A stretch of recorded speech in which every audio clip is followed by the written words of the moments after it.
Hello everyone.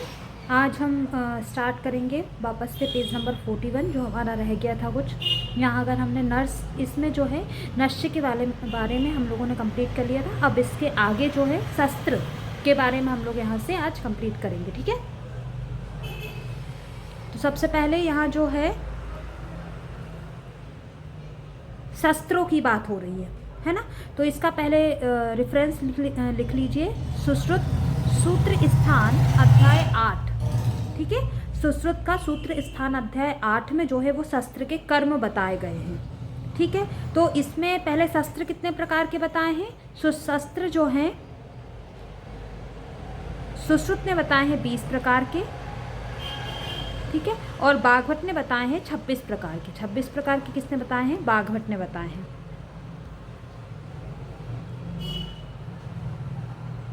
ठीक है। इसके बाद जो है टाइप लिख लिए आपने, इसका रेफरेंस लिख लिया। अब इसके बाद हम चलते हैं इसके कर्म पर, है ना। जो कर्म का बताया है कि कर्म कितने प्रमुख कर्म बताएं। तो पहला जो है कर्म, पहला क्या बताया गया है, मंडल आग्र और करपत्र का कर्म क्या बताया है, छेदन और लेखन, है ना। मैं इसकी कुछ ट्रिक आपको साथ में बताती चल रही हूँ, है ना। तो जो मंडल आग्र शस्त्र है और करपत्र शस्त्र है उसका कर्म क्या होता है, छेदन होता है और लेखन होता है। इसको याद कैसे करेंगे, तो एक इसका शब्द याद कर लीजिए, मक छेले। मक छेले तो मंडलाग्र, करपत्र, छेदन और लेखन, ठीक है। मक छेले से आप इसको याद रख सकते हैं, ठीक है। उसके बाद है वृद्धिपत्र, नखशस्त्र, मुद्रिका, उत्पल पत्र और अर्धधार से क्या करना है, छेदन और भेदन करना है, ठीक है। इनसे क्या करते हैं, छेदन और भेदन। तो सिंपल एक इसका शब्द होता है चबाकर खाना, है ना। चबाकर खाते हैं कोई भी चीज़, तो चाप यानी छेदन और बा यानी भेदन, ठीक है। छा यदि इंग्लिश का छा लिखेंगे तो CHA ही करेंगे। तो छेदन और भेदन तो आपको याद हो गया। क्या करना है कि जो अपना उत्पल पत्र है, उत्पल पत्र का छेदन को चबाकर खाना है, तो उसके लिए अपन को क्या करना है, नख शस्त्र से अपने नाखून में एक मुद्रिका धारण करना है, ठीक है। जो जिसकी कैसी हो, अर्धधार हो, और उस पत्र की वृद्धि को काट देना है। उस पत्र की वृद्धि को क्या कर देना है, काट देना है। मैं क्लियर समझ आ रहा है तो इस वीडियो को लाइक करना है, ठीक है। क्या करना है, जो अपने हाथ का नख रहता है उस इलाके में एक मुद्रिका धारण करो जिसमें अर्धधार हो, और जो उत्पल पत्र है उसकी वृद्धि को चबाकर खा जाओ। ये इसका ट्रिक रहेगा, ठीक है। तो ये जब आप याद करते समय यदि ये स्टोरी याद रखेंगे ना तो फिर आपको इजीली याद हो जाएगा, क्योंकि वहाँ कंफ्यूज हो जाएगा कि इसमें कौन सा है, ठीक है। अगला जो है कुठारिका, ब्रीहिमुत, आरा, वेतस पत्र से क्या करते हैं अपन, वेधन करते हैं। क्या करते हैं, वेधन करते हैं। तो इसका जो ट्रिक है वो है कुबरी आवे। कुबरी आवे, इससे आपको याद रखना है। कुबरी आवे में क्या आ जाएगा, कुठारिका, ब्रीहिमुख, आरा, वेतस पत्र, और वा से ही हो जाएगा वेधन, ठीक है। यहाँ जो वेधन है वो, ये जो वा है वो दो चीज़ों को डिनोट कर रहा है, एक तो वेतस पत्र को, एक वेधन को। है क्लियर, ठीक है। अब जो अगला है वडिस और दंत शंकु से आहारण करते हैं।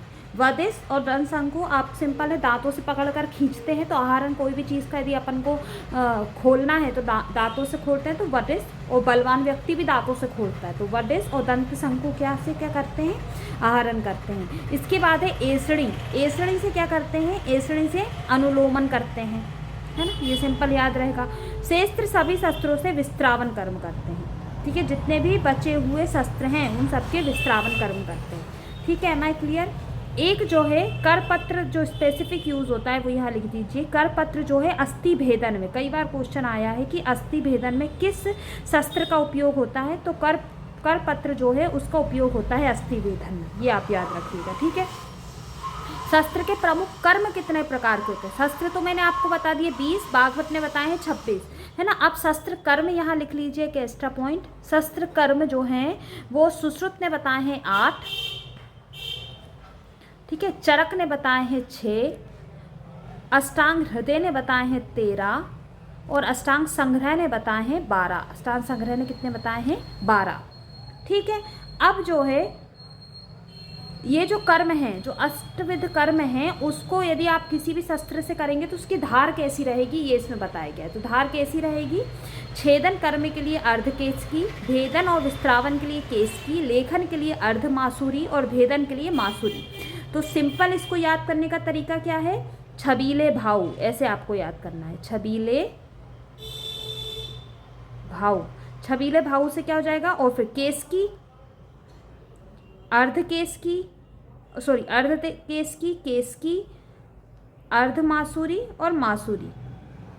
सिंपल सबसे पतले से शुरू करना है। तो जो केस रहेगा उसका भी आधा कर देंगे तो उससे पतला कुछ नहीं होगा ना, तो सबसे पतले से शुरू करना है। अर्ध केस की, केस की, अर्ध मासूरी और मासूरी। मसूर सबसे मोटा होगा। छबीले भाव, ठीक है। सब छबीले भाव जो है वो आधा केस की से शुरू करते हैं, ठीक है। इसके बाद आता है शस्त्रों की लंबाई कैसी रहेगी। तो शस्त्रों की लंबाई जो है वो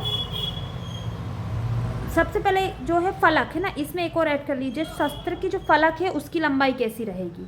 तो शस्त्र के फलक की लंबाई भी लिख लीजिए, शस्त्र के फलक की लंबाई भी यहीं ऐड कर लीजिए। आधा अंगुल कितनी रहेगी, आधा अंगुल रहेगी, ठीक है। शस्त्र के गुण कितने रहेंगे, शस्त्र के गुण कितने रहेंगे, शस्त्र के गुण रहते हैं 6, ठीक है। दोष कितने रहते हैं, दोष रहते हैं 8। आप चाहो तो नाम लिख सकते हो। शस्त्र के जो 6 गुण हैं वो है सुग्रहण, सुलोह, सुधार, सुरूप, सुसमाहित और अकुशल, ठीक है। ये अकराल, सॉरी, है ना। तो ये 6 जो हैं वो क्या है, सुग्रहण, सुलोह, सुधार, सुरूप, सुसमाहित और आकलार, ठीक है। दिखने में सुंदर होना चाहिए। दोष क्या होते हैं 8, दोष होते हैं वक्र, कुंड, खंड, खरधार, अत्यंत अल्प होना, अत्यंत बड़ा हुआ होना, अति दीर्घ, अति ह्रस्व होना और अति स्थूल होना, ठीक है। ये 8 दोष होते हैं, ये 6 गुण होते हैं। इसमें कर्म कितने होते हैं, 8, 6, 13, ठीक है। और शस्त्र व्यापद भी लिख लीजिए यहाँ, कई बार क्वेश्चन आता है। जो डिजिट है ना ये आपको याद रखना, सिंपल क्वेश्चन रहते हैं। शस्त्र व्यापद कितने प्रकार के होते हैं, 8 भी दे देंगे ऑप्शन, 4 दे देंगे, 6 दे देंगे, वहाँ कन्फ्यूज हो जाओगे गुण कितने थे दोष के। तो ये आपको डिजिट बिल्कुल बार बार जब आप इसका रिविजन करेंगे तो आपको याद हो जाएगा, ठीक है। तो शस्त्र व्यापद होते हैं 4। एक जो है निरुवस्ती में मैं एक और ऐड कर लेती हूँ जो मुझे कल ही मिला,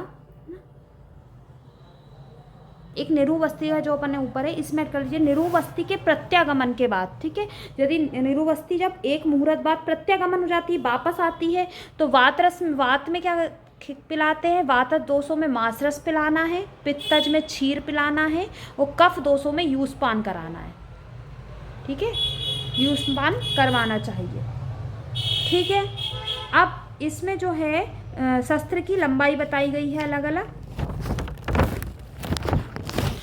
तो सुश्रुत ने जो शस्त्र की लंबाई बताई है उसका परिणाम कहाँ बताया गया है, सुश्रुत सूत्र स्थान अध्याय 8 में ही बताया गया है, ठीक है। इसमें जो मुद्रिका शस्त्र है वो तर्जनी के पर्व, अग्रिम पर्व के बराबर होना चाहिए, क्योंकि अपन उसको उंगली में ही पहनेंगे, इसलिए तर्जनी के अग्रिम पर्व के बराबर होना चाहिए, ठीक है। और एक्स्ट्रा ऐड कर लीजिए एसणी और नख शस्त्र ना, एसड़ी और नख शस्त्र जो है वो 8 अंगुल होने चाहिए। कितने होना चाहिए, 8 अंगुल। तो इसको याद करने का ट्रिक होता है, नाई 8 रुपये में बाल काटता है, तो जो नाई है, नाई मतलब नख शस्त्र और एसणी 8 अंगुल होना चाहिए। मुद्रिका अपन ने बताई थी तर्जनी के अग्रिम पर्व के बराबर होना चाहिए।